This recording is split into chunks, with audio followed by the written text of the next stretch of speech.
Hi news ಫಸ್ಟ್ಗೆ ಸ್ವಾಗತ. ನಾನು ನವೀನ್ ಕುಮಾರ್ BN. ಸಾಮಾನ್ಯವಾಗಿ ಮದುವೆ ಅಂದ ತಕ್ಷಣ ಮನೆ ಸರಿ ಮಾಡಿಸೋದು, ಮನೆಗೆ ಸುಣ್ಣ ಬಣ್ಣ ಹೊಡಿಸೋದು ಸರ್ವೇ ಸಾಮಾನ್ಯ. ಆದರೆ ನಟ ಡಾಲಿ ಧನಂಜಯ್ ಅವರು ಮಾತ್ರ ಈ ವಿಚಾರದಲ್ಲಿ ಸಖತ್ ಡಿಫ್ರೆಂಟ್ ಆಗಿದ್ದಾರೆ. ಮದುವೆ ಫಿಕ್ಸ್ ಆಯಿತು, ಡೇಟ್ ಕೂಡ ಕನ್ಫರ್ಮ್ ಆಯಿತು. ಇನ್ನೊಂದು ತಿಂಗಳಲ್ಲಿ ದಾಂಪತ್ಯ ಜೀವನಕ್ಕೆ ಕಾಲಿಡುವಂತಹ ಹೊತ್ತಲ್ಲೇ ತಾನು ಬೆಳೆದು ಬಂದಂತಹ ತನ್ನೂರಿಗೆ ಮಾಡಬೇಕಾದಂತಹ ಸೇವೆಯನ್ನು ಮಾತ್ರ ಮರ್ತಿಲ್ಲ ಡಾಲಿ ಧನಂಜಯ್ ಅವರು. ಕನ್ನಡ ಸಿನಿಮಾ ರಂಗದ ಕಲಾವಿದರ ಸಾಲಿನಲ್ಲಿ ವಿಶೇಷವಾಗಿ ನಿಲ್ಲುವಂತಹ ನಟ ಡಾಲಿ ಧನಂಜಯ್ ಅವರು. ಈಗಿನ ಕಾಲದಲ್ಲಿ ಹುಟ್ಟೂರಿನಿಂದ ಎಲ್ಲ ಗೌರವ ಪಡೆದರೂ ಕೂಡ ಅದೇ ಊರಿಗೆ ಬೇಕಾದನ್ನು ಮಾಡೋದಕ್ಕೆ ಮನಸ್ಸು ಬರೋದಿಲ್ಲ ಕೆಲವರಿಗೆ. ಆದರೆ ನಟ ಡಾಲಿ ಧನಂಜಯ್ ಅವರು ತಾನು ಹುಟ್ಟಿದಂತಹ ಊರಿನ ಶಾಲೆಯಲ್ಲಿ ಓದದೇ ಇದ್ದರೂ ಕೂಡ ತವರೂರಿನ ಶಾಲೆಗೆ ಹೊಸ ರೂಪವನ್ನು ಕೊಡ್ತಾ ಇದ್ದಾರೆ. ಅದು ಕೂಡ ತಮ್ಮ ಮದುವೆ ಟೈಮ್ನಲ್ಲಿ ಅನ್ನೋದು ಕೂಡ ವಿಶೇಷ. ಇದೇ ಫೆಬ್ರವರಿ 16ನೇ ತಾರೀಕು ನಟ ಡಾಲಿ ಧನಂಜಯ್ ಅವರು ಡಾಕ್ಟರ್ ಧನ್ಯತಾ ಅವರ ಜೊತೆಗೆ ಸಪ್ತಪದಿ ತುಳಿದು ಮದುವೆ ಅನ್ನುವಂತಹ ಬಂಧಕ್ಕೆ ನಾಂದಿ ಆಡ್ತಾ ಇದ್ದಾರೆ. ಈಗಾಗಲೇ ಮದುವೆ ತಯಾರಿ ಕೂಡ ಶುರುವಾಗಿದೆ. ರಾಜಕೀಯ ಗಣ್ಯರಿಗೆ, ಮಠಾಧೀಶರಿಗೆ ಡಾಲಿ ಧನ್ಯತಾ ಅವರು ತಮ್ಮ ಮದುವೆ ಇನ್ವಿಟೇಷನ್ನ ಕೊಡ್ತಾ ಇದ್ದಾರೆ.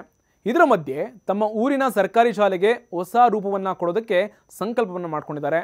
ತಮ್ಮ ಮದುವೆಯ ಸಂದರ್ಭವನ್ನು ಸಾರ್ಥಕಗೊಳಿಸುವಂಥ ನಿಟ್ಟಿನಲ್ಲಿ ಪ್ರತಿಯೊಬ್ಬರಿಗೂ ಕೂಡ ಮಾದರಿಯಾಗುವಂತಹ ಕೆಲಸವನ್ನು ಡಾಲಿ ಅವರು ಮಾಡ್ತಾ ಇದ್ದಾರೆ. ತಮ್ಮ ಸ್ವಂತ ಊರಾದ ಕಾಳೇನಹಳ್ಳಿಯಲ್ಲಿ 1ರಿಂದ 7ನೇ ತರಗತಿವರೆಗೆ ಸರ್ಕಾರಿ ಪ್ರಾಥಮಿಕ ಶಾಲೆಗೆ ಹೈಟೆಕ್ ಸ್ಪರ್ಶವನ್ನು ಕೊಡೋದಕ್ಕೆ ಮುಂದಾಗಿದ್ದಾರೆ. ಶಾಲೆಯಲ್ಲಿ ಸದ್ಯ 80 ಮಕ್ಕಳಿದ್ದಾರೆ.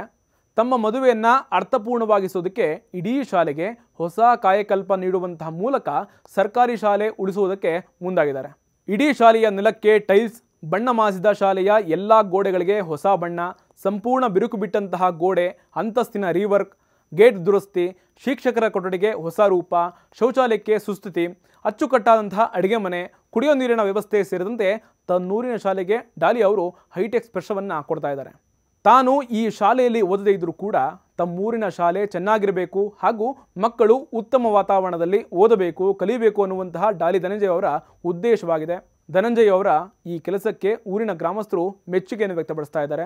ಇದಕ್ಕಾಗಿಯೇ ಲಕ್ಷಾಂತರ ರೂಪಾಯಿಯ ಹಣ ಕೂಡ ಖರ್ಚಾಗ್ತಾ ಇದ್ದು ನಟ ಡಾಲಿ ಅವರು ಹಣದ ಬಗ್ಗೆ ತಲೆ ಕೆಡಿಸಿಕೊಳ್ಳದೆ ಶಾಲೆಗೆ ಬೇಕಾಗಿರುವಂತಹ ಎಲ್ಲ ರೀತಿಯ ವ್ಯವಸ್ಥೆಯನ್ನು ಮಾಡಿ ಅಂತ ಹೇಳಿದಾರಂತೆ. ನನ್ನೂರಿನ ಶಾಲೆ ಚೆನ್ನಾಗಿರಬೇಕು, ಹಾಜರಾತಿ ಹೆಚ್ಚಾಗಬೇಕು, ಸರ್ಕಾರಿ ಶಾಲೆಗಳು ಉಳಿಬೇಕು ಅನ್ನೋದಷ್ಟೇ ನನ್ನ ಉದ್ದೇಶ ಅಂತ ಡಾಲಿ ಧನಂಜಯ್ ಅವರು ಹೇಳ್ಕೊಂಡಿದ್ದಾರೆ. ಡಾಲಿ ಧನಂಜಯ್ ಅವರೇ ಸಿನಿಮಾದಲ್ಲೇ ಹೇಳದಂತೆ ಬಡವರ ಮಕ್ಕಳು ಬೆಳಿಬೇಕು ಕಣ್ರಯ್ಯ ಅನ್ನುವಂತಹ ಸಾಲು ನಿಜ ಜೀವನದಲ್ಲಿಯೂ ಕೂಡ ಬಡವರ ಮಕ್ಕಳು ಓದಬೇಕು ಕಣ್ರಯ್ಯ ಅನ್ನುವಂತಹ ಕಾನ್ಸೆಪ್ಟ್ನಲ್ಲಿ ಹೆಜ್ಜೆ ನೀಡ್ತಾ ಇದ್ದಾರೆ.